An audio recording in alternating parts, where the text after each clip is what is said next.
प्यारे बच्चों, LGR study के इस महत्वपूर्ण क्लास में आप सभी का स्वागत है। जैसा कि आप सभी जान रहे हैं कि गणित में जो है अभी हम लोग दो चर वाले रैखिक समीकरण युग्म चैप्टर पढ़ाई कर रहे हैं और इसमें प्रश्नावली 3.5 पढ़ाई कर रहे हैं। इसका जो है 4 का फर्स्ट क्वेश्चन ऑलरेडी हम लोग पढ़ाई कर चुके हैं। तो आज जो है हम लोग प्रश्नावली 3.5 का 4 का दूसरा नंबर क्वेश्चन से आगे बढ़ेंगे और ये आज आपका प्रश्नावली 3.5 जो है पूरा आपका आज के क्लास में कंप्लीट होने वाला है। फिर अगले क्लास में हम लोग प्रश्नावली 3.6 जो है पढ़ाई करेंगे। तो चलिए शुरू करते हैं। ध्यान से चीज़ों को सीखने समझने की कोशिश कीजिएगा। बहुत ही सिंपल है, सारे के सारे क्वेश्चंस आपको एकदम आराम से समझ में आ जाएगा। यहाँ पर क्या बोला गया है कि एक भिन्न 1/3 हो जाती है जब उसमें उसके अंश से 1 घटाया जाता है। कोई भिन्न है, अगर उसके अंश में से आप क्या करते हैं 1 घटा देते हैं, एक क्या कर देते हैं घटा देते हैं, तो वह भिन्न जो है 1/3 हो जाती है, मतलब वो 1/3 के बराबर हो जाती है। ये है पहला कथन। और दूसरा कथन है कि वह 1/4 हो जाती है जब हर में 8 जोड़ दिया जाता है। जब आप अंश में 1 घटाते हैं, अंश से क्या कर देते हैं घटा देते हैं, तो 1/3 होती है। और दूसरा कंडीशन है कि जब आप उसके हर में 8 जोड़ देते हैं तो वो 1/4 हो जाती हैं। तो आपको भिन्न ज्ञात करना है। क्या ज्ञात करना है? भिन्न ज्ञात करना है। हमने आपको ऑलरेडी बताया है और फिर से बता रहा हूँ कि जो कथन वाला क्वेश्चन होता है, शाब्दिक समस्या वाला क्वेश्चन इसको बोल लीजिए या स्टेटमेंट वाला क्वेश्चन बोल लीजिए, ये दो चर वाले रैखिक समीकरण युग्म चैप्टर पढ़ाई कर रहे हैं तो इसमें 2 कथन हमेशा दिया जाएगा। कितना कथन? तो 2 कथन हमेशा दिया जाएगा। इसमें एक कथन तो यहाँ पर आपका ये है और दूसरा कथन यहाँ से लेकर के यहाँ तक है। ठीक है, पहला कथन में बोला गया कि अगर हम अंश में से 1 घटा देते हैं तो भिन्न 1/3 हो जाती है। और दूसरा कथन बोला कि अगर हम हर में 8 जोड़ देते हैं तो वह भिन्न जो है 1/4 हो जाती है। भिन्न क्या हो जाती है? 1/4 हो जाती है। तो इस कंडीशन पर आपको बताना है कि वह भिन्न कौन सा है, वह भिन्न जो है कौन सा है। तो 2 समीकरण चाहिए, तो 2 समीकरण के लिए 2 कथन तो आपको इसमें दिया गया है। हमने आपको बताया है कि जब कभी भी कथन वाला क्वेश्चन सॉल्व करने के लिए जाइए, स्टेटमेंट वाला क्वेश्चन सॉल्व करने के लिए जाइए, तो जो निकालने के लिए बोला है उसी को मानते हैं। तो लिखेंगे माना कि भिन्न बराबर x/y। हमने भिन्न क्या मान लिया? x/y मान लिया। ठीक है,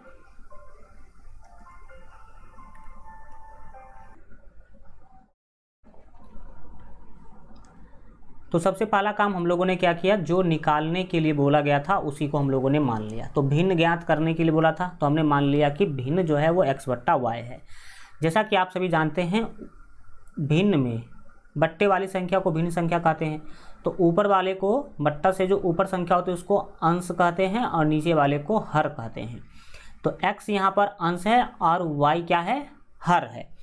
अब लिखेंगे प्रश्न से। क्या लिखेंगे? प्रश्न से।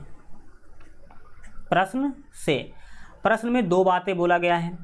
पहला बात तो बोला गया है कि अगर हम अंश से 1 घटा देते हैं, अंश से 1 घटाया जाता है तो भिन्न जो है वो 1/3 हो जाती है। भिन्न क्या हो जाती है? 1/3 हो जाती है। अभी बताइए आपके पास भिन्न क्या है? अभी आपके पास भिन्न है x/y। भिन्न क्या है? x/y। इसमें क्या करना है? अंश से 1 घटाना है। अंश में से 1 क्या करना है? घटाना है। अंश में से घटाएंगे तो क्या होगा? देखिए, अंश ऊपर वाले को कहते हैं तो ऊपर से आपको 1 क्या कर लेना है? घटा लेना है। नीचे कुछ भी नहीं करना है। हर में इसमें कुछ भी करने के लिए नहीं बोला गया है।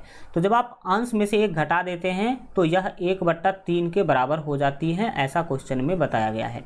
1/3 के क्या हो जाती है? बराबर हो जाती है। तो अब आप इस से एक समीकरण प्राप्त करेंगे। कोना कोनी गुना कीजिए। x-1 को 3 से गुना कीजिएगा तो x को 3 से गुना कीजिएगा तो ये हो जाएगा 3x। 1 को 3 से गुना कीजिएगा तो -3 होगा और बराबर में होगा y को 1 से गुना कीजिएगा तो ये y होगा। इसको और एक बार सॉल्व कीजिए तो देखिए 3x को हम बाएं रखते हैं, y को जब बाएं लाएंगे तो ये -y हो जाएगा, ठीक। और ये -3 को दाहिने भेजेंगे तो ये +3 हो जाएगा, ठीक है।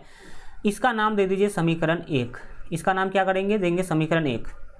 और पुनः एक जो कथन दिया गया था, पहला कथन जो दिया गया था उससे तो आपने एक समीकरण बना लिया इस वाले कथन से। अब दूसरा कथन में बोला गया है कि हर में 8 जोड़ दिया जाता है तो भिन्न 1/4 हो जाती है। तो लिखेंगे पुनः, क्या लिखेंगे हम लोग यहाँ पर लिखेंगे पुनः। अभी बताइए कि आपके पास भिन्न क्या था, आपके पास भिन्न था x/y। अब करना क्या है, आपको हर में 8 जोड़ना है, हर यानी कि नीचे आपको 8 जोड़ देना है। तो जब आप 8 जोड़ेंगे तो ये 1/4 के बराबर हो जाएगी, 1/4 के बराबर हो जाएगी। अब आप इसको क्या कीजिए, हल कीजिए। कोना कोनी गुना करेंगे तो सिंपल सा फंडा है, आप देख पाएंगे कि x को 4 से गुना करेंगे तो ये हो जाएगा 4x। दाहिने इधर देख सकते हैं कि y + 8 को 1 से गुना करना है तो सेम टू सेम होगा y + 8, क्योंकि 1 से गुना करने पर कोई फर्क नहीं पड़ता है। फिर आप देख सकते हैं कि 4x, y को बाएं लाएंगे तो हो जाएगा -y, दाहिने में छूट जाएगा केवल 8, दाहिने में कौन बच जाएगा, 8 बच जाएगा। इसका नाम दे दीजिए आप समीकरण 2। इसका नाम क्या करेंगे, समीकरण 2 दे देंगे। अब आप क्या करना है, आपको समीकरण 1 और समीकरण 2 को हल करना है। हल करने के बाद x और y का मान आपको मिलेगा और आप यहाँ पर x/y जो मान रखे हैं इसमें x का मान ऊपर, y का मान नीचे रख दीजिएगा, आपको भिन्न जो है मिल जाएगा। तो चलिए हम इसमें जो है समीकरण 1 और 2 को हल करने की कोशिश करते हैं। सबसे आसान विधि होगा यहाँ पर आपका विलोपन विधि, क्योंकि इस तरह के क्वेश्चन में कोई विधि फिक्स नहीं किया गया होता है, तो आप किसी भी विधि से क्या कर सकते हैं, बना सकते हैं। तो हम विलोपन विधि से सॉल्व करते हैं। विलोपन विधि से हम जब बनाने के लिए जा रहे हैं तो हम सोच क्या रहे हैं कि समीकरण 2 में से घटा देंगे समीकरण 1 को। क्यों समीकरण 2 में से समीकरण 1 को घटाने से फ़ायदा है, तो फ़ायदा ये है कि y वाला टर्म हम चाहते हैं कि गायब हो जाए, y वाला पद को हम गायब करना चाहते हैं। तो समीकरण 2 में देख लीजिए -y और समीकरण 1 में भी -y है, तो दोनों का चिन्ह एक जैसा है, दोनों माइनस में है। तो हम आपको बताए थे कि जब चिन्ह एक जैसा होता है तो घटाते हैं। तो लिखेंगे अब समीकरण 2 - 1 करने पर, 2 - 1 करने पर, तो करिए समीकरण 2 लिखिए। समीकरण 2 अगर आप यहाँ पर देखेंगे तो आपको पता चलेगा कि समीकरण 2 जो है वो 4x - y = 8 है, 4x - y = 8 है। इसके नीचे आपको समीकरण 1 लिख देना है। समीकरण 1 देख सकते हैं कि 3x और -y और बराबर में 3 है। इसको घटा लीजिए, घटाएंगे तो क्या होगा भाई साहब, हमने बता रखा आपको कि जब घटाते हैं तो नीचे का सभी चिन्ह बदल जाता है। -3x हो जाएगा, ये +3x जो है, और ये -y जो है ये +y हो जाएगा, और ये 3 जो है -3 हो जाएगा। अब इससे फ़ायदा क्या होगा वो यहाँ पर आप देखने की क्या कीजिएगा, कोशिश कीजिएगा। ये +y और ऊपर में -y क्या हो जाएगा, कैंसिल हो जाएगा। इसके कैंसिल होने के बाद आपके पास बच क्या रहा, ये 4x दिख रहा है, इसमें से 3x घटाना है तो 1x बचेगा। तो दाहिने आप देखेंगे कि 8 में से 3 घटाना पड़ रहा है, तो यहाँ पर आपको मिल जाएगा 5, यानी कि x का मान आपको मिल गया 5। ठीक है, अब इस x के मान को समीकरण 1 या 2 में रख दीजिएगा तो आपको y का मान मिल जाएगा। तो हम यहाँ पर से ही लिख देते हैं, समीकरण 1 में ही रख देते हैं। लिखेंगे समीकरण 1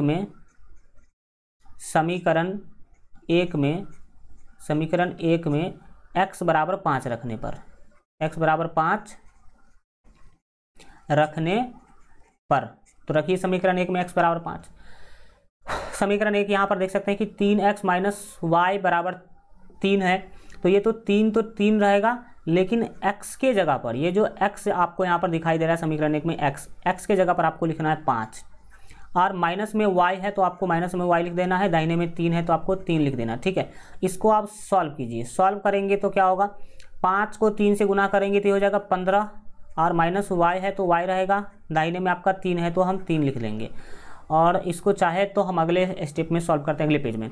ये देखिए -y बाएँ रह जाएगा, 3 दाहिने में पहले से है, 15 जाएगा तो -15 हो जाएगा। तो हम यहाँ पर लिख सकते हैं -y = 3 और -15। क्यों? क्योंकि ये +15 दाहिने जाएगा तो -15 हो जाएगा, तो यहाँ पर हम लिख देंगे -15। इससे क्या हुआ, -y बराबर आपको मिल गया, देखिए 3 घटाएंगे, 3 में से -15 घटाएंगे तो ये हो जाएगा आपका -12। ये माइनस से माइनस क्या हो गया, कैंसिल होने के बाद यहाँ पर आपका y का वैल्यू मिल गया 12। तो आपको x और y दोनों मिल गया, आपको निकालना है भिन्न, तो लिखेंगे इसीलिए भिन्न बराबर, इसीलिए भिन्न बराबर। भिन्न आपने क्या माना था, x बट्टा y माना था, ठीक है। तो आप x का मान ऊपर और y का मान नीचे रख दीजिए। x का मान आपके पास 5 आया था और y का मान अभी आप 12 निकाले हैं, तो 5/12, 5/12 आपका फाइनल क्या हो जाएगा, आंसर हो जाएगा। इस तरीक़ा से आप इस क्वेश्चन को आराम से क्या कर सकते हैं, बना सकते हैं। चलिए अब बढ़ते हैं आगे और अगले क्वेश्चन को समझने सीखने की क्या कीजिएगा, कोशिश कीजिएगा। नेक्स्ट जो आपका क्वेश्चन है वो है आपका 3 नंबर क्वेश्चन, चौथा का तीसरा है ये। यश नाम का एक लड़का है, ठीक है। यश ने एक टेस्ट में 40 अंक अर्जित किए। मान लीजिए कि टेस्ट हुआ, टेस्ट में उसको 40 अंक मिला। कितना अंक मिला, 40 अंक मिला। 40 अंक कब मिला, जब उसे प्रत्येक सही उत्तर पर 3 अंक मिले। एक सही क्वेश्चन बनाया तो एक सही क्वेश्चन के लिए उसको 3 मार्क मिला, तथा अशुद्ध उत्तर पर 1 अंक की कटौती की गई। और अगर एक क्वेश्चन गलत बना दिया तो उसके लिए उसमें से 1 अंक जो है काट लिया गया। यानी कि एक सही बनाया तो सही के लिए 3 नंबर मिला, और उसने एक अगर गलत बना दिया तो उसके लिए 1 मार्क उसका क्या हो गया, कट गया। आपने सुना होगा निगेटिव मार्किंग का तरीका, निगेटिव मार्किंग। जनरली आपका जो एग्ज़ाम होता है बोर्ड एग्ज़ाम, उसमें निगेटिव मार्किंग नहीं होते हैं, लेकिन अगर आप हाई लेवल के कंपटीशन का एग्ज़ाम देंगे तो उसमें निगेटिव मार्किंग होता है। निगेटिव मार्किंग का मतलब क्या है, मतलब ये है कि देखिए मान लीजिए कि 100 क्वेश्चन था। कितना क्वेश्चन था, 100 क्वेश्चन था टोटल, ठीक है। और एक क्वेश्चन जो है वो मान लीजिए कि 2 मार्क का था। एक क्वेश्चन कितने मार्क का था, 2 मार्क का था। तो टोटल मार्क कितना हो गया, तो टोटल 200 मार्क का एग्जाम हो गया। कितने मार्क का एग्जाम हो गया, 200 मार्क का। अब इस एग्जाम में क्या है, निगेटिव मार्किंग है। इस एग्जाम में मान लीजिए कि निगेटिव मार्किंग है। तो इसके मार्किंग का पैटर्न क्या है कि अगर एक क्वेश्चन सही बनाएगा बच्चा तो उसके लिए उसको 2 मार्क मिलेंगे। एक क्वेश्चन अगर कोई बच्चा सही बनाया, 100 में से एक क्वेश्चन अगर सही बनाया तो उसके लिए 2 मार्क मिलेगा। और ये बोर्ड पहले से फिक्स करके रखता है कि एक क्वेश्चन जो वो सही बनाएगा उसको 2 मार्क दीजिएगा।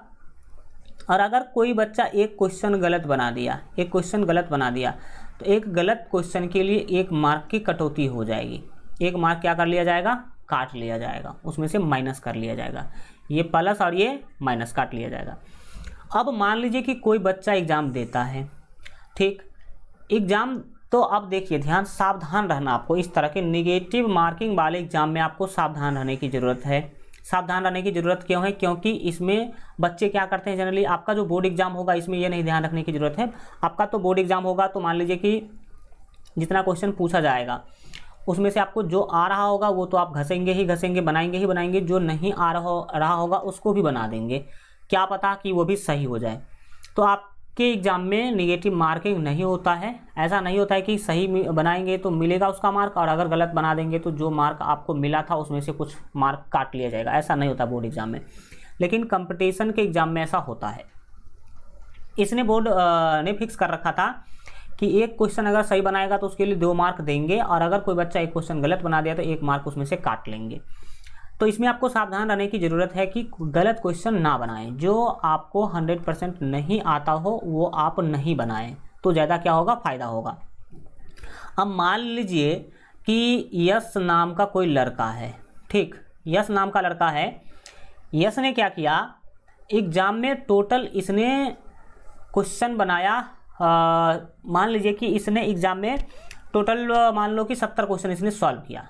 70 में से इसने क्या किया कि 50 क्वेश्चन इसने सही बनाया। 50 क्वेश्चन का उत्तर सही दिया इसने, ठीक है। तो 50 वो क्वेश्चन अगर सही बनाया, ये 5 नहीं है 50 है मान लीजिए, 50 क्वेश्चन अगर सही बनाया वो, तो एक क्वेश्चन सही बनाने के लिए 2 मार्क फिक्स है पहले से ही। तो ये बच्चा तो 50 क्वेश्चन सही बनाया है। कितना क्वेश्चन सही बनाया है, 50 क्वेश्चन। तो अगर 50 क्वेश्चन इसने क्या करा है, सही बनाया है, तो 50 दूना 100 मार्क इसको मिलेगा। 100 मार्क क्या होगा, मिलेगा। 100 मार्क इसको मिल गया। लेकिन इसने क्वेश्चन टोटल बना के आया था 70 क्वेश्चन बनाया था, जिसमें से 50 सही बनाया था। तो बोर्ड कहेगा कि देखो एक बच्चा 50 को क्वेश्चन सही बनाया था, इसके लिए 50 मार्क दे दो। और फिर 20 क्वेश्चन इसने क्या कर दिया, गलत बना दिया। ठीक है, 20 क्वेश्चन इस बच्चा ने क्या कर दिया, गलत बना दिया। तो आपके एग्जाम में आप जो सही बनाएंगे उसका मार्क तो मिलेगा, और जो गलत बना देंगे उसके लिए कोई भी मार्क आपके एग्जाम में नहीं काटा जाएगा। लेकिन बोर्ड एग्जाम के अलावा जितने भी बड़े बड़े एग्जाम होते हैं उसमें नेगेटिव मार्किंग होते हैं, और बोर्ड पहले ही फिक्स कर देता है कि अगर आप एक क्वेश्चन अगर गलत बनाते हैं तो हम कितना मार्क काटेंगे। तो इस एग्जाम में मान लीजिए कि फिक्स था कि एक क्वेश्चन अगर आप गलत बनाते हैं तो 1 मार्क काटा जाएगा। तो यस ने तो 20 क्वेश्चन गलत कर दिया, 20 क्वेश्चन गलत कर दिया तो 20 मार्क, एक क्वेश्चन में 1 मार्क कटता तो 20 क्वेश्चन में इसका तो 20 मार्क कट जाएगा। 20 मार्क क्या होगा, कट जाएगा। यानी कि इसने 20 क्वेश्चन गलत बना दिया, इसी कारण से इसको अब 100 में से 20 घटा करके मार्क मिलेगा, यानी कि इसको 80 मार्क ही मिलेगा। तो इस सिस्टम से जितने भी एग्जाम होते हैं उसको कहते हैं निगेटिव मार्किंग वाला एग्जाम। ठीक है, आपके सही क्वेश्चन के लिए जितना निर्धारित है उतना तो मिलेगा ही मिलेगा, और लास्ट में ये देखा जाएगा कि आपने गलत कितना बनाया। अगर उतना गलत बनाए, जितना गलत बनाए होंगे उसके हिसाब से आपका मार्क काट लिया जाएगा। और यही सिस्टम के एग्जाम का क्वेश्चन आपका ये है। ठीक है, निगेटिव मार्किंग से संबंधित ही ये वाला क्वेश्चन है। तो आपने नेगेटिव मार्किंग समझा होगा कि क्या होता है। तो इस तरह का जो एग्ज़ाम होता है, नेगेटिव मार्किंग वाला जो एग्ज़ाम होता है, उस एग्ज़ाम में आपको ध्यान रखना होता है कि गलत क्वेश्चन ना बनाएं। अगर 50 आ रहा है तो हम 50 ही बना के आएंगे। ठीक है, अपने मन से तुक्का नहीं लगाएंगे, गलती नहीं भरेंगे। अगर गलती हो जाएगा तो मार्क कटेगा। अब सोच लो ज़रा, ये बच्चा 70 क्वेश्चन घस के आया था, 50 क्वेश्चन इसका पूरा कॉन्फिडेंस था कि ये 50 तो सही है। अगर ये 50 बना के आ जाता तो इसको 100 मार्क मिलता, लेकिन इसने 20 क्वेश्चन गलत भी बना दिया था 70 बनाने के चक्कर में। तो 20 क्वेश्चन गलत भी बना दिया तो इसके लिए 20 मार्क इसका कट गया।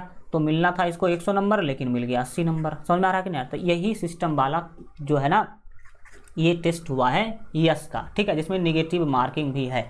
तो आपने नेगेटिव मार्किंग समझा होगा, इसी से रिलेटेड आपका क्वेश्चन है, तो इसको भी आप समझने की कोशिश कीजिए। हुआ क्या, यस नाम का कोई लड़का है, इसने एक टेस्ट में 40 अंक अर्जित किए हैं। यानी कि कोई टेस्ट हुआ जिसमें इसको 40 अंक मिला। ये 40 अंक कब मिला, जब उसके प्रत्येक सही उत्तर के लिए, प्रत्येक सही उत्तर पर 3 अंक मिले हैं। एक सही क्वेश्चन बनाया होगा तो इसको 3 अंक मिला होगा, तथा अशुद्ध उत्तर पर यानी कि गलत उत्तर पर 1 अंक की कटौती की गई है।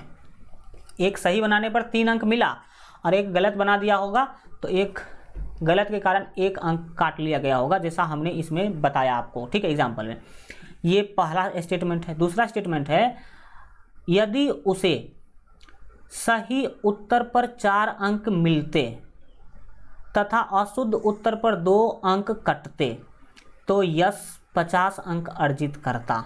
यस रिजल्ट आने के बाद क्या बोल रहा है कि देखो, अगर ऐसा होता कि एक सही क्वेश्चन के लिए 4 अंक मुझे मिल जाता और एक गलत के लिए 2 अंक काट लिया जाता, ठीक है, तो हमको 50 अंक मिलता। कितना अंक मिलता? 50 अंक मिलता। अब आपको बताने कि टेस्ट में कितने प्रश्न थे, टेस्ट में कितने प्रश्न थे, ये आपको क्या करना है, बताना है। तो ये आपको अजीब सा लग रहा होगा कि कैसे कह रहा है 40 अंक मिलता, 3 अंक 40 अंक मिलता, अगर 3 अंक एक सही क्वेश्चन के लिए मिलता, एक गलत क्वेश्चन के लिए 1 अंक काट लिया जाता।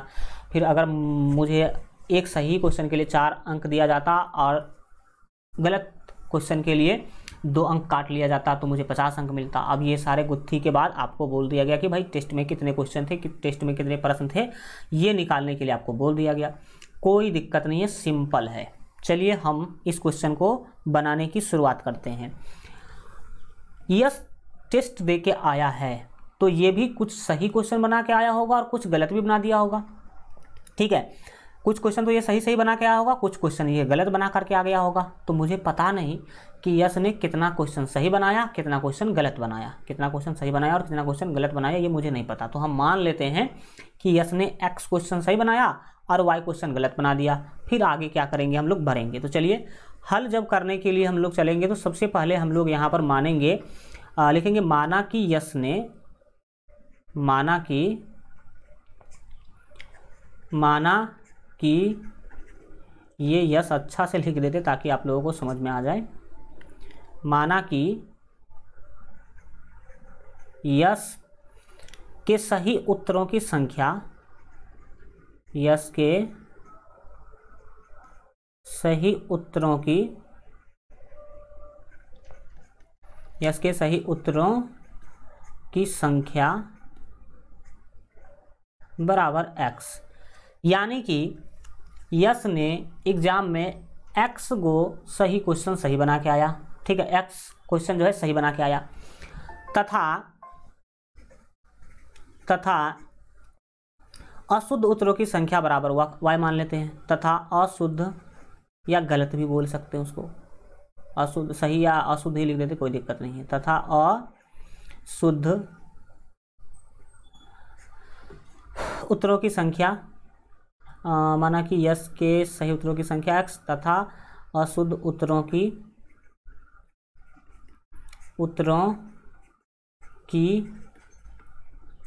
संख्या बराबर y। अशुद्ध उत्तर हम मान लेते हैं कि y को क्वेश्चन वो गलत बना के आ गया, y क्वेश्चन गलत बना के आ गया। अब लिखेंगे प्रश्न से, क्या लिखेंगे? प्रश्न से। प्रश्न में दो बात बोला जा रहा है। पहला बात बोला जा रहा है कि अगर एक सही उत्तर पर अगर 3 अंक उसे मिलता और एक गलत उत्तर पर अगर 1 अंक काट ली जाती तो 40 अंक मिलता उसे। टोटल कितना अंक मिलता? 40 अंक। जरा आप बताइए कि कितना सही क्वेश्चन बना के आया है यस। तो आप बोलेंगे कि सर एक्स को सही क्वेश्चन बना के आया है, तो अगर एक्स सही क्वेश्चन बना के आया है तो इसको कितना मार्क मिलना चाहिए? क्योंकि एक सही क्वेश्चन के लिए 3 अंक मिलता है, इसीलिए इसने एक्स सही क्वेश्चन बनाया है तो 3x इसको अंक मिलेगा। एक सही के लिए अगर 3 अंक मिल रहा है और उसने x को क्वेश्चन सही बना के आया है तो इसको कितना अंक मिलना चाहिए सही वाला के लिए? तो सही के लिए इसको 3 गुने x अंक मिलना चाहिए। अब इसमें से हम घटा देंगे गलत वाला का, और हमने यहाँ पे लिखा है कि y क्वेश्चन उसने गलत बना के आया है। अब अगर एक गलत क्वेश्चन के लिए 1 अंक काटी जाती है तो y क्वेश्चन गलत करके आया तो y गुने 1 अंक काट लिया जाएगा, यानी कि y अंक इसका काट लिया जाएगा। काटना मतलब घटा दिया जाएगा। टोटल मिला इसको 3x और उसमें से y अंक क्या कर दिया गया? घटा दिया गया, क्योंकि 1 को y से गुना करेंगे तो y ही मिलेगा। तो इस स्थिति में इसको नंबर मिला 40। कितना मिला? 40 मिला। ऐसा स्थिति में इसको नंबर कितना मिला? 40। इसका नाम आप दे दीजिए समीकरण 1। इसका नाम क्या दे दीजिए? समीकरण 1। पुनः दूसरा स्टेटमेंट में कहता है कि यदि सही उत्तर पर 4 अंक मिलते और अशुद्ध उत्तर पर 1 अंक कटते तो 50 अंक इसको मिल जाता। अब देखो इसने सही उत्तर जो है, सही मतलब अगर देखा जाए सही x क्वेश्चन सही बना के आया है, और अगर एक सही क्वेश्चन बनाने के लिए 4 अंक मिल रहा है तो x सही क्वेश्चन बनाने के लिए 4x अंक मिलना चाहिए, और एक गलत उत्तर के लिए 2 अंक काटा जा रहा है तो इसने तो y क्वेश्चन गलत बनाया है तो 2y इसका अंक कटना चाहिए, क्योंकि एक गलत के लिए 2 अंक कट रहा है तो y गलत के लिए 2y अंक इसका कट जाएगा, यानी कि टोटल में से घटा दिया जाएगा। इस स्थिति में इसको मिलता है 50 मार्क। इसका नाम दे दीजिए समीकरण 2। ठीक है, अब आप इस दोनों समीकरण को हल कर लेंगे तो आराम से आपका काम जो है बन जाएगा। हम इसको विलोपन विधि से हल कर रहे हैं। विलोपन विधि से हम हल करने की सोच रहे हैं तो हम करेंगे क्या? सो देखिए, हम चाहते हैं क्या कि इसका जो x वाला पद है, कौन सा पद? x वाला पद, ये गायब हो जाए। x वाला टर्म क्या हम करना चाहते हैं? गायब करना चाहते हैं। तो हम आपको बताए थे जिसको गायब करना चाहते हैं तो समीकरण 1 को गुना करेंगे समीकरण 2 में x के गुणांक से। तो समीकरण 2 में x का गुणांक 4 है, यहाँ पर आप देख पाते हैं। तो ये 4 से करना होगा समीकरण 1 को गुना, और समीकरण 2 को गुना करना होगा समीकरण 1 के x के गुणांक से। तो समीकरण 1 में x का गुणांक 3 है तो इसको 3 से गुना करना होगा और फिर चिन्ह देखना होगा। दोनों प्लस में ही है, 3x और 4x दोनों प्लस में है तो घटाना पड़ेगा। क्या करना पड़ेगा? घटाना पड़ेगा। तो यहाँ पर हम लिखेंगे, बिल्कुल ठीक है, लिखेंगे यहाँ पर एक लाइन लिखेंगे कि समीकरण 1 गुने 4, समीकरण 1 गुने 4 -2 गुने 3 करने पर मतलब समीकरण 1 को 4 से गुना करेंगे और समीकरण 2 को 3 से गुना कर देंगे, दोनों को घटा देंगे। क्या कर देंगे? घटा देंगे। तो आइए ये काम हम लोग करते हैं। यहाँ पर हमें समीकरण 1 को 4 से गुना करना, इसका मतलब है कि सभी पद को 4 से गुना करेंगे। 3x को भी 4 से गुना करेंगे, y को भी और 40 को भी। तो करो भाई साहब, क्या दिक्कत है? 4 से 3x को गुना करेंगे तो 4 तिया 12x हो जाएगा। y को 4 से गुना करेंगे तो -4y होगा। और फिर 40 को 4 से गुना करेंगे तो 4 चौके 16, 160 होगा। कितना हो जाएगा? बिल्कुल ठीक ही है। 4 बिल्कुल ठीक है। तो यहाँ पर 40 को अगर 4 से गुना करेंगे तो 4 चौके 16 यानी कि 160 हो जाएगा। चलो ठीक है, 160 हो गया। फिर से आप क्या करेंगे? समीकरण 2 को गुना करेंगे आप 3 से, तो 3 को इस 4x से गुना कीजिएगा तो ये फिर से 12x हो जाएगा। बीच में माइनस है तो माइनस, 2y को 3 से गुना कीजिएगा तो ये हो जाएगा 6y। और दाहिने में क्या होगा? 50 तिया 150 होगा। 50 तिया कितना होगा? 150।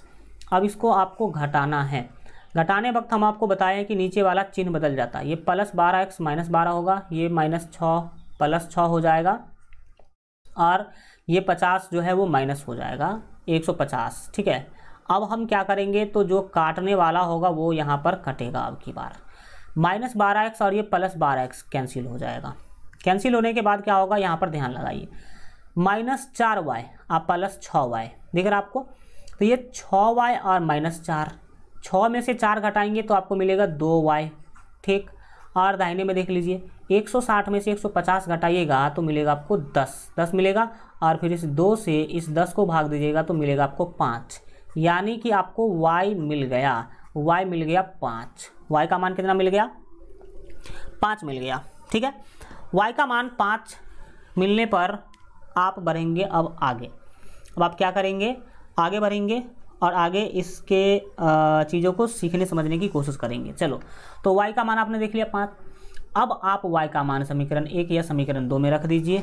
आपको x का जो मान है वो मिल जाएगा। आपको x का मान क्या हो जाएगा? आराम से यहाँ पर मिल जाएगा। 1 मिनट रुकिएगा, 1 मिनट रुकिएगा, यहाँ पर 1 सेकंड हमें टाइम दीजिएगा।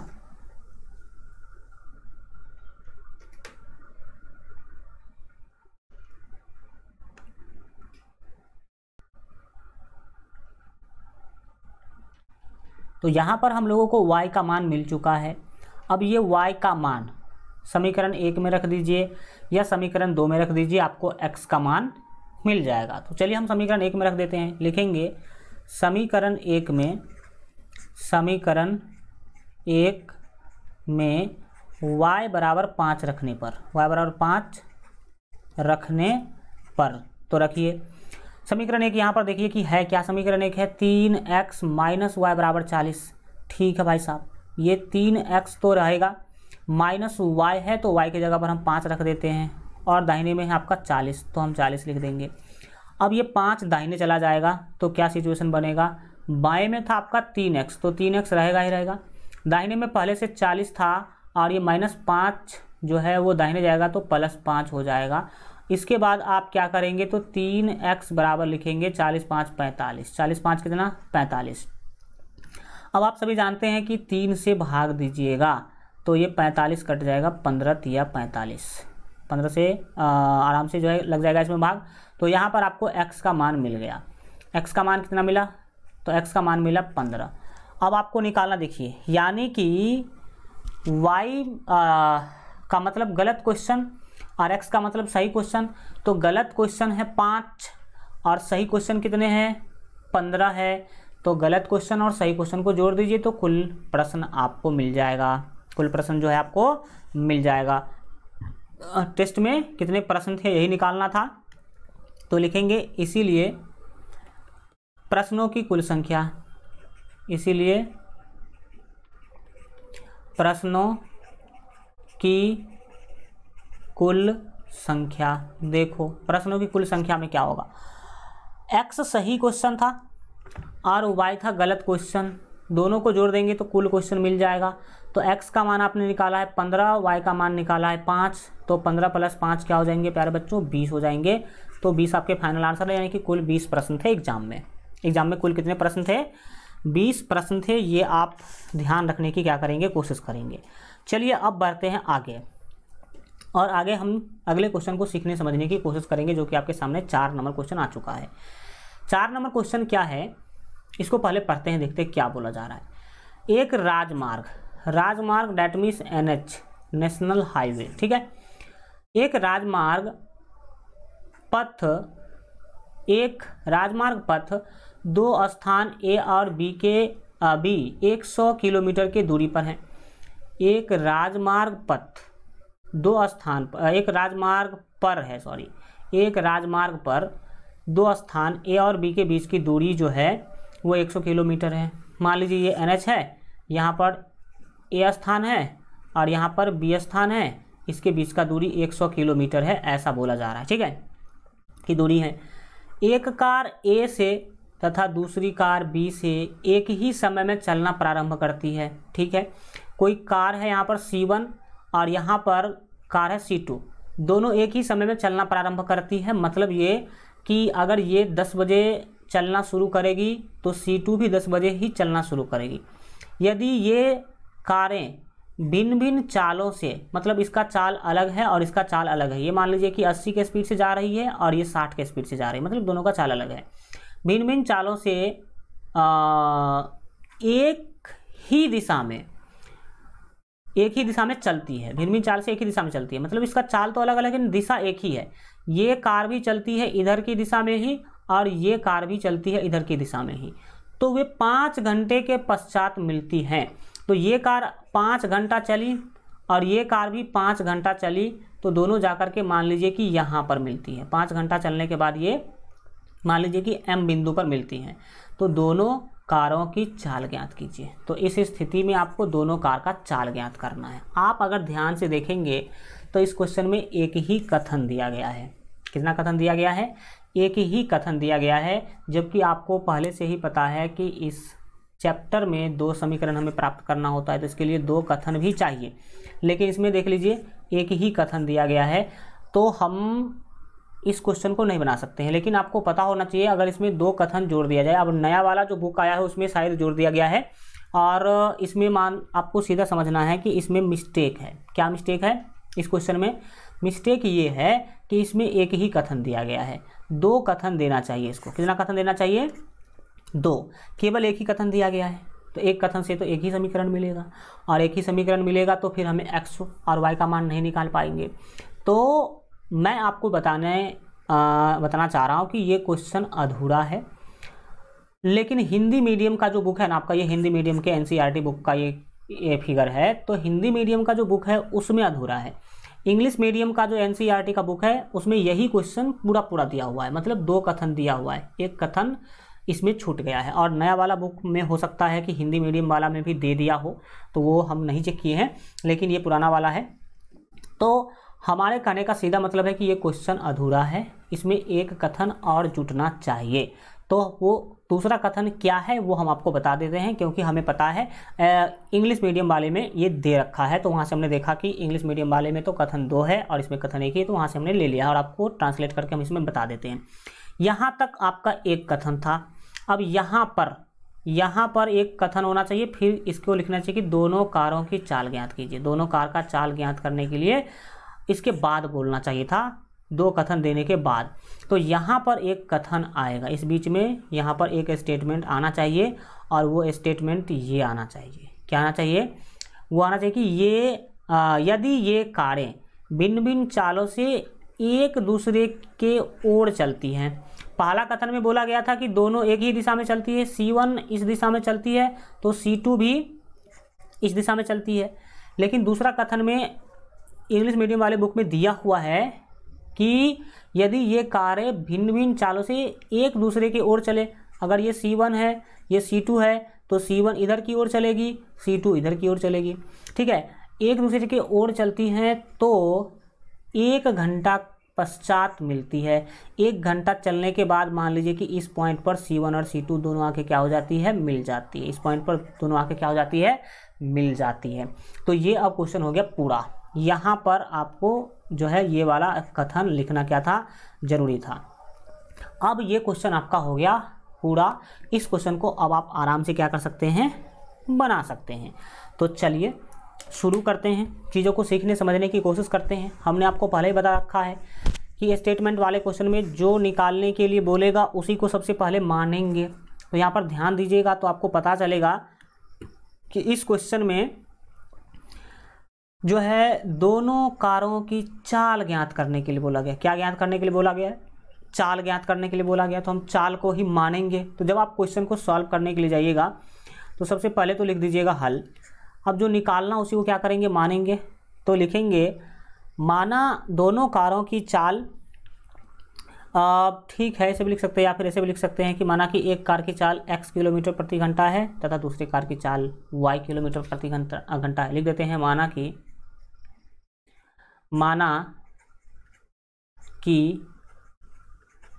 एक कार की चाल x किलोमीटर प्रति घंटा है तथा दूसरी लिखिए, तथा दूसरी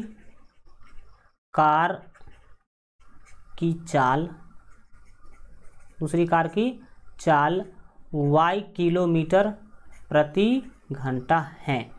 एक कार की चाल x किलोमीटर प्रति घंटा और दूसरी कार की चाल y किलोमीटर प्रति घंटा हमने क्या कर लिया, मान लिया। मान लिया। अब ये क्वेश्चन हमने दिमाग लगाया तो आपको पूरा करके बता रहे हैं। बहुत सारे टीचर तो कहेंगे कि ये क्वेश्चन अधूरा है, इसको छोड़ दो, या फिर ये बोल देंगे कि क्वेश्चन गलत है। या फिर कई जगह पर तो हमने देखा है बच्चे बता रहे थे कि सर ये जो क्वेश्चन है इसका हल नहीं निकलेगा, क्योंकि उस बच्चों को उसके गुरुजी के द्वारा बताया गया होगा कि ये क्वेश्चन जो है मतलब गलत है या अधूरा है या इस क्वेश्चन का हल नहीं निकलेगा, कुछ ऐसा बताया गया होगा। तब तो बच्चे हमें बोल रहे थे कमेंट में। तो ये आप समझने की कोशिश करेंगे कि अगर दिमाग लगाया जाए तो सब कुछ संभव है। तो ये इंग्लिश मीडियम वाले में से हमने देखा था तो ये पूरा सही लिखा हुआ था, ठीक है। तो हमने मान लिया भाई साहब कि एक कार का चाल है x किलोमीटर प्रति घंटा और दूसरी कार का चाल है y किलोमीटर प्रति घंटा। अब इस क्वेश्चन में दो स्थिति है। पहला स्थिति में कार जो है एक ही दिशा में चलती है और दूसरा स्थिति में यहाँ पर हम देख सकते हैं कि कार जो है एक दूसरे की ओर चलती है। एक चली पूरब की तरफ तो वो उसी के दिशा में पश्चिम की ओर चलती है। तो दो स्थिति हैं, दोनों स्थिति में हम क्या करेंगे, क्वेश्चन को बनाएंगे। तो अब स्थिति 1 के बारे में बात करते हैं। पहले किसके बारे में बात करते हैं, तो स्थिति 1 के बारे में। तो यहाँ पर लिख देंगे स्थिति 1, ठीक है, स्थिति 1, ठीक। स्थिति 1 में क्या बोला गया है आप ध्यान से यहाँ पर समझने की क्या करेंगे, कोशिश करेंगे। स्थिति 1 में बोला गया है, सबसे पहले बोला गया कि एक राजमार्ग है, उस पर दो स्थान हैं A और B और उस दोनों के बीच में 100 किलोमीटर का दूरी है। तो मान लीजिए प्यारे बच्चों कि ये है आपका राजमार्ग। ये क्या है, राजमार्ग है, ठीक। ये NH है।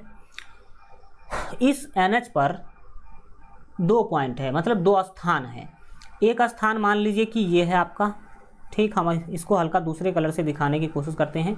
ये आपका एक स्थान है A और दूसरा स्थान मान लीजिए कि ये B है। दूसरा स्थान क्या है, B है। और क्वेश्चन में बोला गया है कि स्थान A और B 100 किलोमीटर की दूरी पर है, यानी कि A और B के बीच का दूरी 100 किलोमीटर है। 100 किलोमीटर है A और B के बीच का दूरी। A और B के बीच का दूरी क्या है, 100 किलोमीटर है। अब बोला गया कि एक कार A से तथा दूसरी कार B से, मतलब एक कार A पर खड़ी है, दूसरी कार B पर खड़ी है। तो मान लीजिए कि A पर जो है कार C1 खड़ी है और B पर कार C2 खड़ी है, ठीक। अब वो एक ही समय में चलना प्रारंभ करती है। C1 और C2 दोनों चलना प्रारंभ करती है एक ही समय में। अगर 10 बजे C1 चलना शुरू करी तो C2 भी 10 बजे ही चलना शुरू करी।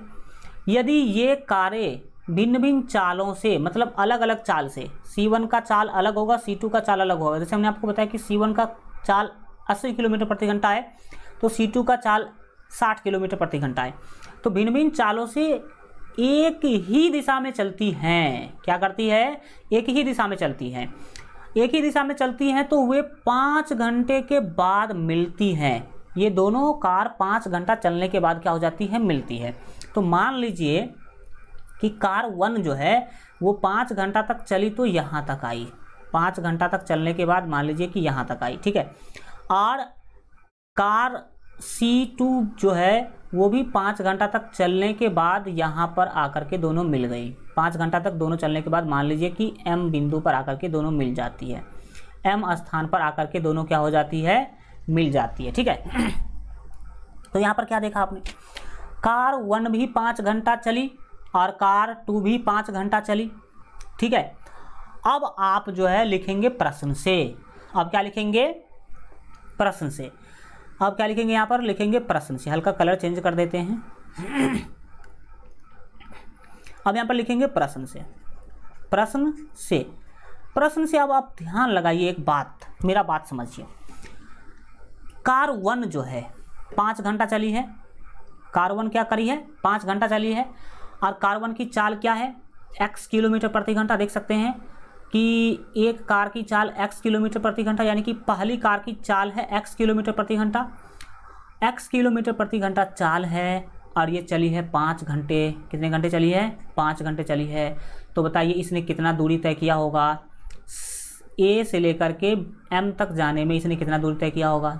तो A से M तक जाने में कितना दूरी तय किया होगा? इसका चाल है x किलोमीटर प्रति घंटा और इसने समय लिया है 5 घंटा। समय कितना लिया है? 5 घंटा। A से M तक जाने में, तो A से M का दूरी अगर निकालने के लिए बोला जाए तो चाल गुने समय। दूरी बराबर फार्मूला तो आप लोग जानते हैं। दूरी बराबर फार्मूला होता है चाल गुने समय। तो A से C तक जाने में A से M तक जाने में C1 ने जो दूरी तय किया है वो हम निकालना चाहेंगे तो चाल गुने समय करना होगा। तो चाल इसका है x और समय इसने लिया है 5 घंटा। तो चाल गुने समय यानी कि x गुने 5 यानी कि 5x। 5x किलोमीटर C1 चली। और अगर C2 का चाल C2 द्वारा तय किया गया दूरी निकालना चाहेंगे तो C2 B से लेके M तक चली है। तो B से M तक जाने में C2 कितना टाइम ली है? C2 भी लिया 5 घंटा। C2 भी क्या ली है? 5 घंटा ली है। और C2 का चाल क्या है? तो C2 का चाल है y किलोमीटर प्रति घंटा। तो C2 जो है B से M तक जाने में कितना दूरी चला, ये अगर निकालना चाहते हैं तो यहाँ पर फिर से हमें क्या करना होगा? चाल गुने समय करना होगा। तो चाल है y, समय है 5, तो ये 5y किलोमीटर दूरी चली होगी जो C2 है वो। अब ये है 5x जो है वो A से लेकर के M तक का दूरी है और 5y जो है B से लेकर के M तक का दूरी है। अगर हम 5x में से 5y घटा दें तो हमें मिलेगा 100। हमें कितना मिलेगा? 100 किलोमीटर मिलेगा। बोलेंगे कैसे? तो देखिए C1 जो है A से लेके M तक चली है, तो A से M तक का टोटल दूरी जो है वो 5x है और B से M तक का टोटल दूरी है 5y। अगर आप A से M तक के दूरी में से B से M तक का दूरी घटा देंगे तो भाई A से B तक का दूरी बचेगा ना। तो A से B तक का दूरी है कितना? 100 है। यानी कि 5x में से 5y घटाएंगे तो हमें मिलेगा 100। और वो कैसे मिलेगा वो आपने देखा, ठीक है। इससे हमें समीकरण 1 मिल गया। इससे हमें क्या मिल गया? समीकरण 1 मिल गया। अगर इसको और ठीक ठाक हम करने की कोशिश करें तो हम इसको और सुधार सकते हैं 5 कॉमन लेकर के। क्या कॉमन लेकर के? तो 5 कॉमन लेकर के। तो हम यहाँ पर 5 कॉमन ले ही लेते हैं, ने काम में देरी नहीं करना चाहिए। 5 अगर आप कॉमन ले लेंगे तो यहाँ पर आपको x बचेगा माइनस ये क्या बचेगा? y बचेगा और दाहिने में है 100। दाहिने में क्या है? 100। तो अच्छी बात ये है कि इस 5 से 100 को भाग दीजिएगा तो 20 मिलेगा, क्योंकि 20 पंचे 100 होता है। ये ऑलरेडी आप लोग पहले से जानते हैं। तो यहाँ पर आपको बाएं में क्या बचा? x माइनस वाई बचा। x माइनस वाई बचा। x माइनस वाई बराबर क्या हो गया भाई साहब? 20। x माइनस वाई बराबर 20। इसका नाम दे दीजिए आप समीकरण 1। तो पहला स्थिति से हम लोगों ने समीकरण 1 प्राप्त कर लिया। पहला स्थिति से हम लोगों ने क्या किया? तो समीकरण 1 प्राप्त कर लिया। अब दूसरा स्थिति से भी एक समीकरण हमें प्राप्त करना होगा, दूसरा स्थिति से भी एक समीकरण हमें क्या करना होगा, प्राप्त करना होगा। तो चलिए अब लिखेंगे स्थिति 2। स्थिति 2 के बारे में अब बात करेंगे। तो अब हम यहाँ पर क्या लिखेंगे, तो अभी लिखेंगे स्थिति 2। तो चलो भाई देखते हैं स्थिति 2 में क्या बात करी गई थी। स्थिति 2 में देखिएगा कि क्या कहा गया है। तो स्थिति 2 तो क्वेश्चन में लिखा ही नहीं था, हमने आपको बताया है। स्थिति 2 में क्या बोला गया कि यदि ये कारें भिन्न भिन्न चालों से एक दूसरे की ओर चलती हैं तो 1 घंटा के पश्चात मिलती है। मतलब समझिए, मान लीजिए कि ये आपका NH है, ये क्या है, NH है, ठीक। और NH पर ये यहाँ पर मान लीजिए कि स्थान A है और यहाँ पर स्थान B है। यहाँ पर स्थान क्या है, B है। इसके बीच में 100 किलोमीटर दूरी है, वो ऑलरेडी पहले से क्वेश्चन में बोला था। यहाँ पर C1 खड़ी है, कार 1, और इस यहाँ पर C2 खड़ी यानी कि कार 2 खड़ी है। और इसमें बोला गया, क्वेश्चन में दूसरा स्थिति में बोला गया कि यदि ये कारें भिन्न भिन्न चालों से एक दूसरे के ओर चलती हैं, एक दूसरे के ओर चलने का मतलब है कि C1 इधर की दिशा में चलना शुरू करेगी और C2 इधर की दिशा में चलना शुरू करेगी। C2 इधर की दिशा में क्या करेगी, चलना शुरू करेगी, ठीक है।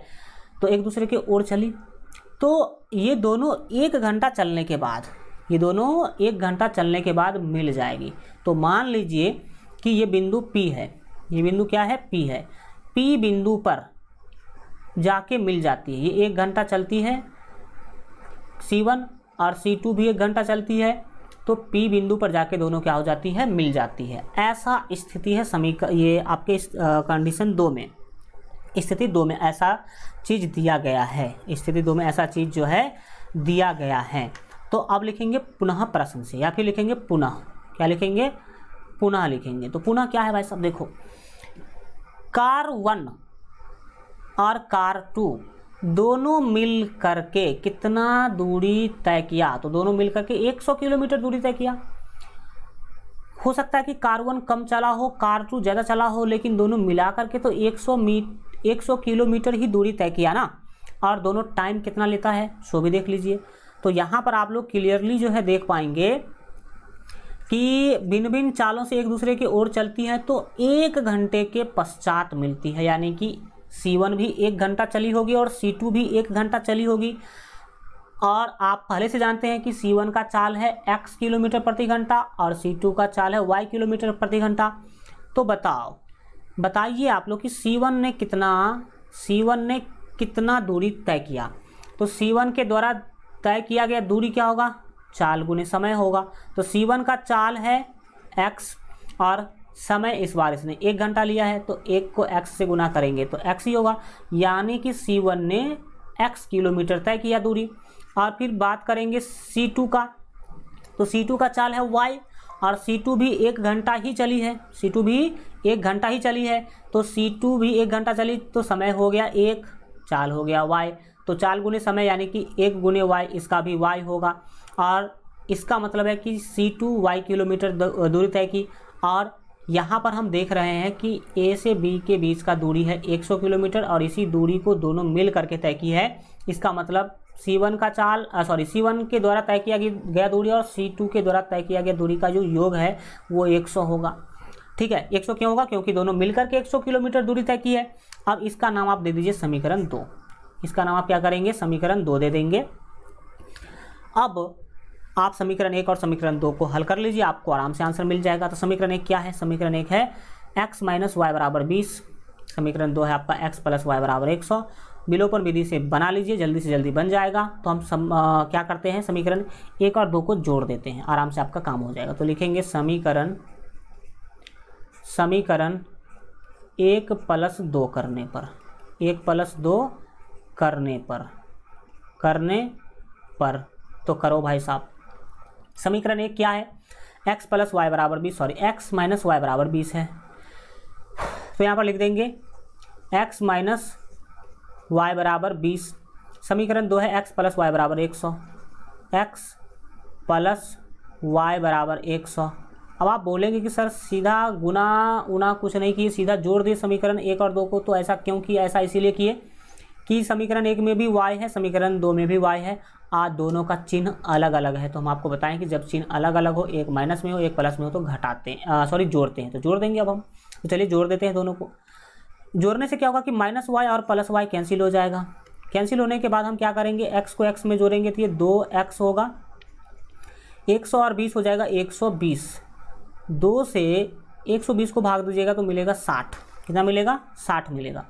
अब इससे क्या हुआ कि आपको x बराबर मिल गया 60। x बराबर कितना मिला? 60 मिला।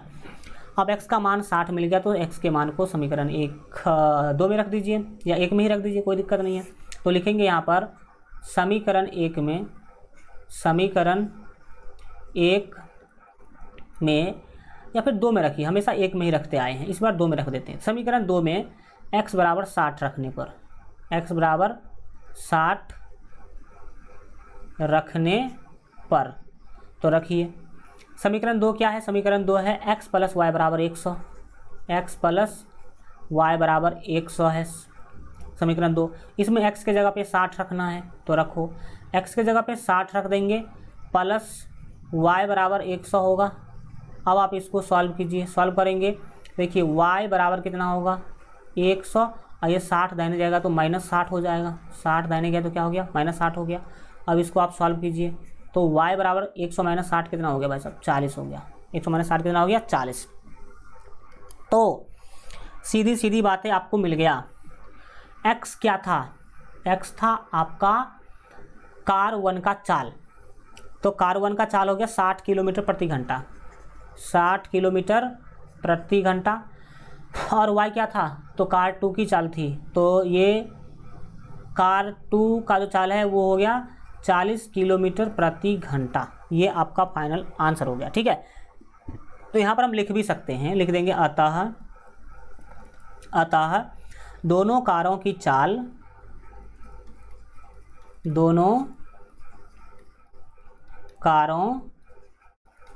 चाल, ये आज है ना, मतलब पेन स्लिप कर रहा है इसलिए आपको राइटिंग हल्का समस्या में दिख रहा होगा, कोई दिक्कत नहीं है। दोनों कारों की चाल क्रमशः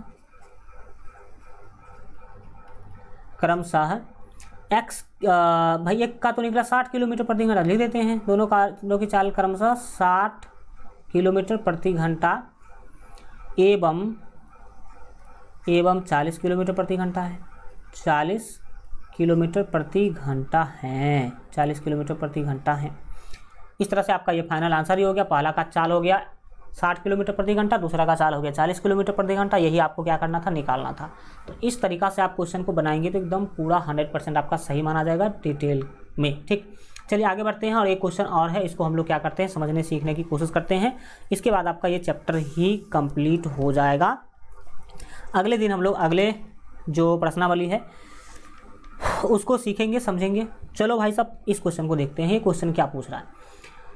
क्वेश्चन है कि एक आयत का क्षेत्रफल 9 वर्ग इकाई कम हो जाती है यदि उसकी लंबाई 5 इकाई कम कर दी जाती है और चौड़ाई 3 वर्ग इकाई बढ़ा दी जाती है। तो पहला बात इस क्वेश्चन में बोला गया कि कोई आयत है, उसका क्षेत्रफल जो है वो 9 वर्ग इकाई कम हो जाती है। कब? यदि उसकी लंबाई जो है 5 इकाई कम कर दी जाती है और चौड़ाई 3 इकाई बढ़ा दी जाती है। चौड़ाई 3 इकाई बढ़ा देंगे और लंबाई 5 इकाई कम कर देंगे, तब जो है उसका क्षेत्रफल 9 वर्ग इकाई कम हो जाती है। और यदि हम लंबाई 3 इकाई और चौड़ाई 2 इकाई बढ़ा दे तो क्षेत्रफल 67 वर्ग इकाई बढ़ जाता है। तो आयत की बीमाएं ज्ञात कीजिए। तो बीमाएं क्या होती है? लंबाई, चौड़ाई और ऊंचाई को बीमा कहते हैं। तो आयत में तो 2 ही बीमा होगा, लंबाई और चौड़ाई। तो यानी कि आयत का लंबाई और चौड़ाई ज्ञात करना आपको। इस स्थिति में आयत का लंबाई और चौड़ाई आपको क्या करना है? ज्ञात करना है। चलिए समझते हैं इस क्वेश्चन को पूरे डिटेल में। जब हल करने के लिए जाएंगे तो सबसे पहले हम लोग एक आयत बनाएंगे। क्या बनाएंगे? एक आयत बनाएंगे। तो मान लीजिए कि ये आपका आयत है, ठीक।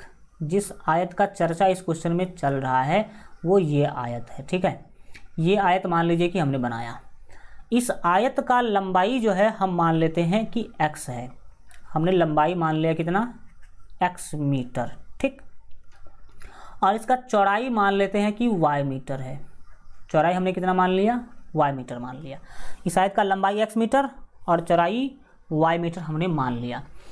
तो बताइए जिस आयत का लंबाई x मीटर होगा, चौड़ाई y मीटर होगा, तो इसका क्षेत्रफल कितना होगा, बताओ तो जल्दी से आप लोग। इसका क्षेत्रफल कितना होगा, तो सर क्षेत्रफल बराबर फार्मूला होता है लंबाई गुने चौड़ाई, यानी कि x गुने y होगा। क्षेत्रफल कितना हो जाएगा, x गुने y हो जाएगा। लंबाई है x, चौड़ाई है y, तो क्षेत्रफल इसका कितना होगा, x गुने y होगा। ये स्थिति आपने समझा। अब हम आगे बढ़ेंगे, ठीक है, और हम इसको लैंग्वेज के रूप में दिखाएंगे। तो हम इसको, हमने जो माना लंबाई x है, चौड़ाई y है, इसको लिख देते हैं। लिखेंगे माना कि, देखो आपको आयत की बीमा निकालना, बीमा मतलब लंबाई और चौड़ाई निकालना है, तो हम आपको बता रखे हैं कि जो निकालना है उसी को मानते हैं। तो लिखेंगे माना कि आयत का बिल्कुल ठीक जो है, हाँ ठीक है, आयत का लंबाई बराबर x मीटर, या फिर ऐसे लिख लो, लैंग्वेज में ही लिख रहे हैं तो ऐसे लिख देते हैं। माना कि आयत का लंबाई x मीटर है तथा चौड़ाई y मीटर है, हमने क्या लिख दिया, चौड़ाई y मीटर है। अब लिखेंगे प्रश्न से। अब क्या लिखेंगे, प्रश्न से। ये तो काम हम अपने मन से कर लिए, अब जो भी करेंगे वो प्रश्न के मन से करेंगे। तो चलो प्रश्न के मन से क्या क्या हम कर रहे हैं वो ध्यान से देखिएगा। पहला स्टेटमेंट पढ़िए। पहला स्टेटमेंट बोल रहा है कि एक आयत का क्षेत्रफल जो है 9 वर्ग इकाई कम हो जाता है। ये 9 वर्ग इकाई कम कब होता है, यदि लंबाई 5 इकाई कम कर देते हैं। लंबाई क्या कर देते हैं, 5 इकाई कम कर देते हैं। जरा बताओ प्यारे बच्चों कि लंबाई कितना है, x है। लंबाई क्या है, x है। तो इसमें से 5 इकाई कम करेंगे तो 5 क्या करना होगा, घटाना होगा। 5 अगर इसमें से हम कम करेंगे तो 5 क्या करना होगा, हमें घटाना होगा। तो 5 घटा दिए। तो अगर यहाँ पर क्वेश्चन बोला गया कि लंबाई 5 इकाई कम कर दी जाती है, तो चलो भाई साहब हमने लंबाई क्या कर दिया, 5 इकाई कम कर दिया। लंबाई 5 इकाई हमने क्या कर दिया, घटा दिया। और चौड़ाई 3 इकाई बढ़ा दी जाती है। लो भाई साहब, चौड़ाई को 3 इकाई बढ़ा देते हैं। चौड़ाई है y, तो हम इसमें 3 जोड़ देते हैं, तो ये क्या हो गया, 3 इकाई बढ़ गया। तो आप बताइए कि लंबाई हो गया x - 5, चौड़ाई हो गया y + 3। तो लंबाई गुने चौड़ाई करेंगे तो क्या मिलेगा, क्षेत्रफल। और क्षेत्रफल कितना माना था हमने, xy माना था। मानेंगे क्या, तो xy क्षेत्रफल होगा ही, जिसका लंबाई x और चौड़ाई y होगा तो उसका क्षेत्रफल xy होगा ही। बोला इसने क्वेश्चन में कि अगर लंबाई 5 कम कर देंगे, चौड़ाई 3 बढ़ा देंगे, तो क्षेत्रफल जो है ना भाई साहब वो 9 वर्ग इकाई कम हो जाती है। पहले था क्षेत्रफल x गुने y, अब ये 9 कम हो जाएगी।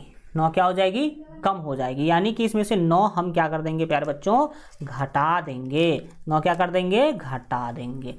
ऐसा कहा गया स्थिति 1 में, ठीक है। यहाँ तक समझने में कोई दिक्कत है। अब हम इसको सॉल्व करेंगे, एक समीकरण मुझे मिलेगा। तो चलो सॉल्व करते हैं।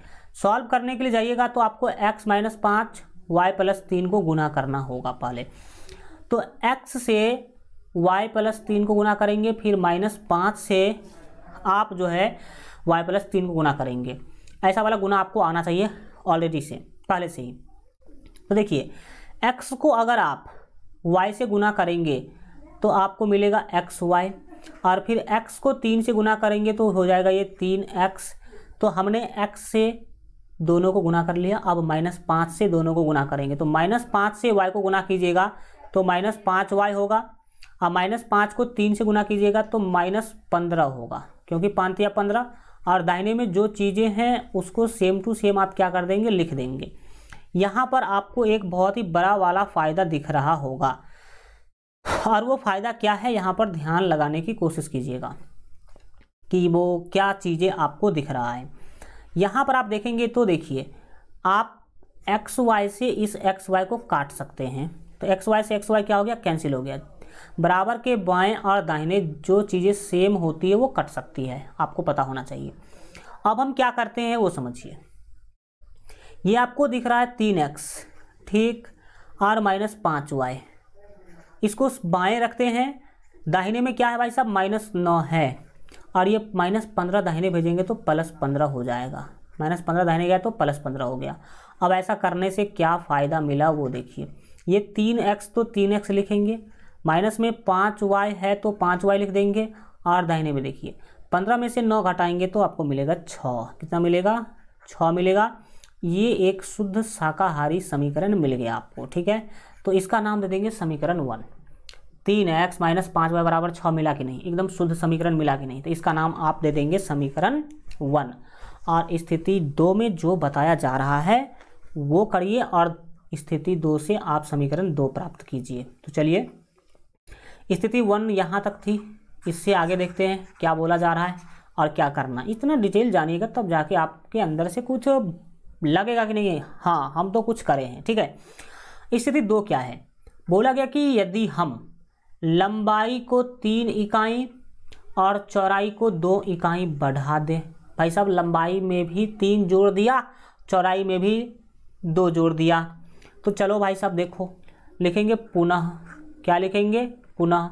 बताइए भाई साहब, लंबाई कितना था, लंबाई था x, लंबाई को कितना बढ़ाना है, तो लंबाई को 3 इकाई बढ़ाना है। तो लंबाई 3 इकाई और चौड़ाई को 2 इकाई बढ़ाना है। तो लंबाई को 3 बढ़ाना है तो इसमें 3 जोड़ना होगा, और चौड़ाई है आपका y, y को भी 2 बढ़ाना है। तो y को 2 बढ़ाना है तो इसमें 2 जोड़ना पड़ेगा। अब ये हो गए नया वाला लंबाई और चौड़ाई। लंबाई हो गया x + 3, चौड़ाई हो गया y + 2। तो लंबाई गुने चौड़ाई यहाँ पर हम कर रहे हैं, तो लंबाई गुने चौड़ाई होगा क्षेत्रफल, और क्षेत्रफल है एक्स वाई था क्षेत्रफल। अब ऐसा करते हैं तो क्षेत्रफल 67 वर्ग इकाई बढ़ जाती है। इस बार कमती नहीं है, बढ़ जाती है। बढ़ जाती है मतलब क्षेत्रफल में 67 जोड़ना पड़ेगा। क्षेत्रफल में 67 क्या करना पड़ेगा, जोड़ना पड़ेगा। चलो क्षेत्रफल में हम 67 जोड़ देते हैं। अब ये मिला दूसरा स्थिति आपको। अब इसी इक्वेशन को सॉल्व कीजिएगा तो आपको समीकरण 2 मिल जाएगा। चलो सॉल्व करते हैं। सॉल्व करने के टाइम पर आप कोष्ट वाला गुना सीखे ही हैं। x से दोनों गुना करेंगे, फिर 3 से भी दोनों गुना करेंगे। तो x से y को गुना कीजिएगा तो ये हो जाएगा xy, x से 2 को गुना कीजिएगा तो ये हो जाएगा 2x। 1 मिनट, बिल्कुल ठीक है। x को y से गुना किए तो xy, x को 2 से गुना किए तो 2x। फिर आप क्या करेंगे, 3 से y को गुना तो ये 3y होगा। फिर 3 से 2 को गुना करेंगे तो 3 दूना 6 मिल जाएगा। दाहिने में आपके पास है xy + 67, तो सेम टू सेम रहने दीजिए। अब बढ़ते हैं आगे। अब आगे आप चीज़ देख पा रहे होंगे कि इस xy से ये वाला xy कट जाएगा। कटने के बाद आपका काम हो गया बहुत ही सिंपल। ये 2x + 3y लिख लीजिए, 2x + 3y लिख लेंगे। दाहिने में आपके पास बच रहा 67, तो लिखो भाई साहब 67 और ये +6 दाहिने जाएगा तो -6 हो जाएगा। अब घटाइए तो 2x + 3y और बराबर हो जाएंगे भाई साहब 61। 2x + 3y बराबर कितना हो जाएगा, 61 हो जाएगा। इसका नाम दे दीजिए समीकरण 2। इसका नाम क्या करेंगे, समीकरण 2 दे देंगे। अब समीकरण 1 और समीकरण 2 को हल कर लीजिए, आराम से काम चल जाएगा। तो समीकरण 1 देखिए कि क्या है। समीकरण 1 है 3x - 5y बराबर 6, और यह 2x + 3y बराबर 61। तो हमें सोचना पड़ रहा है, हम सोचते हैं ये कि जो यहाँ पर आपका y वाला पद है ना वो गायब हो जाए। तो समीकरण 1 में y का गुणांक है 5, तो इस 5 से समीकरण 2 को गुना करेंगे। 5 से समीकरण 2 को क्या कर देंगे, गुना कर देंगे। और समीकरण 2 में y का गुणांक है 3, तो 3 से समीकरण 1 को गुना कर देंगे। तो हम समीकरण 1 को गुना कर देंगे 3 से, ठीक। और दोनों को जोड़ देंगे क्योंकि ये 5y माइनस में है समीकरण 1 में, और समीकरण 2 में जो y का पद है वो प्लस में है, तो जोड़ देंगे। चलो तो लिखेंगे समीकरण 1 × 3, क्या लिखेंगे, समीकरण 1 × 3 समीकरण 1 गुने 3 और 2 गुने कितना, तो 2 गुने 5 कर जोड़ने पर, क्या करने पर, तो जोड़ने पर, यानी कि समीकरण 1 को 3 से गुना करेंगे, समीकरण 2 को 5 से गुना करेंगे, जोड़ देंगे। जोड़ो भाई साहब, क्या दिक्कत है। 3 से गुना करेंगे तो 3x को 3 से गुना करेंगे 3 3 9x, 5y को 3 से गुना करेंगे तो 15y और 6 3 18, यानी कि 9x माइनस 15y बराबर 18। यहाँ पर लिख देंगे हम लोग 9x माइनस 15y और बराबर 18। कैसे हुआ सो देख लीजिए एक बार फिर से। 3x से गुना कीजिएगा तो 3 3 9x, 3 5 15y और 6 3 18, बिल्कुल ठीक किया है। समीकरण 2 में गुना कर लीजिए। 5 से 2x को गुना कीजिएगा तो ये 10x होगा, प्लस है तो प्लस 3y को 5 से गुना कीजिएगा तो 15y होगा। और दाहिने में देख सकते हैं कि 61 है, 61 को 5 से गुना कीजिएगा तो प्यारे बच्चों 1 5 5, ठीक, और 5 छक्के 30, 5 छक्के कितना होगा 30 होगा, यानी कि 305 होगा। कितना हो जाएगा, 305 हो जाएगा। और इसको जोड़ना है हमें, तो जोड़ने के वक्त चिन्ह नहीं बदलता है। ऐसा करने से देखिए कि ये वाला माइनस 15y और प्लस 15y हो गया कि नहीं, यानी कि सेम हो गया। तो यही तो हम चाहते थे कि सेम होगा, इसको काट देंगे, तो काट दिए। 9x और ये 10x, ये हो जाएंगे 19x। दाहिने में दोनों को जोड़िए तो 18 5 23, यानी कि 308, बिल्कुल ठीक है, 323 होगा। सिंपल सी बातें हैं। 8 5 13 का 3, ठीक है, 323 हो गया। अब आपको x चाहिए तो यहाँ आ जाइए, यहाँ आ जाते हैं, एक स्टेप और सॉल्व कीजिए। यहाँ पर x बराबर आपको क्या मिलेगा, तो 323 बट्टे में मिलेगा 19, 323 बट्टे क्या मिलेगा 19 मिलेगा। तो चलो भाई सब करते हैं। 323 को 19 से भाग दीजिए, देखिए कि कितना मिलता है। तो 9 अगर देखा जाए, करते हैं, चलो ठीक है, देखते हैं, 1 मिनट रुकिए। 17 7 9 63, बिल्कुल कट जाएगा। 17, देखिए वैसे तो 17 होगा, लेकिन हम आपको बता देते हैं। 323 को भाग देना है 19 से, तो पहले तो आप 19 का 19 लगा लीजिए। 32 में से 19 घटेगा, 12 में से 9 गया तो 3, ये हो गया कैंसिल। एंड 1 मिनट, 12 में से 9 गया 3 होगा, और ये 1 होगा, क्योंकि 2 में से 1 घटाएंगे तो 1 होगा। फिर ये 3, 133, तो 19 सत्ते 133 होता है। तो कितना मिला आपको, 17 मिला, यानी कि 19 से 223 को भाग दीजिएगा, आपको मिलेगा 17, यानी कि x का मान आपको मिल गया। x का मान आपको मिल गया 17। तो यहाँ पर हम लिख देंगे उसकी चीज़ों को, तो यहाँ पर लिखेंगे हमें मिल गया। 1 मिनट, कलर चेंज कर देते हैं। यहाँ पर आप देख सकते हैं कि x बराबर आपको मिल गया 17। अब y का मान निकालना, तो x का मान रख दीजिए समीकरण 1 में। तो लिखेंगे समीकरण 1 में x बराबर 17 रखने पर, 17 रखने पर, तो रखो भाई साहब, क्या दिक्कत है। समीकरण 1 है क्या, तो समीकरण 1 देख लीजिए बाएं से। 3x माइनस 5y बराबर 6, 3x माइनस 5y बराबर 6 है। इसमें आप x के जगह पे 17 रखेंगे तो रखो, 3 तो 3 है, x के जगह पे 17 माइनस 5y बराबर 6, इसको आप हल कर दिए। 17 तिया 51, माइनस में है 5y और दाहिने में है 6।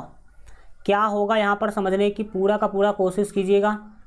माइनस 5y रखेंगे हम बाएं, दाहिने में 6 है, 51 दाहिने जाएगा तो माइनस 51 होगा, ठीक है।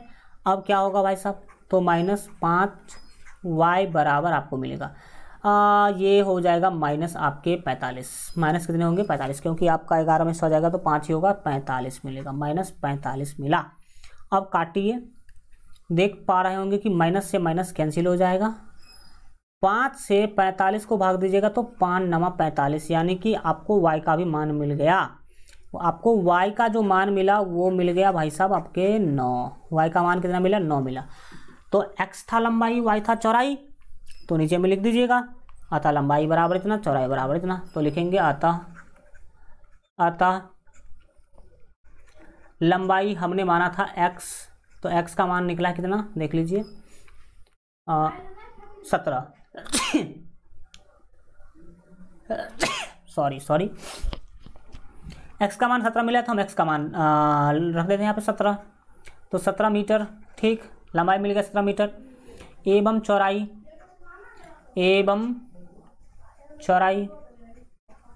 तो चौड़ाई y का मान देख सकते हैं कि 9 मिला है, तो यानी कि चौड़ाई 9 रहा होगा। चौड़ाई कितना रहा होगा? 9 मीटर रहा होगा।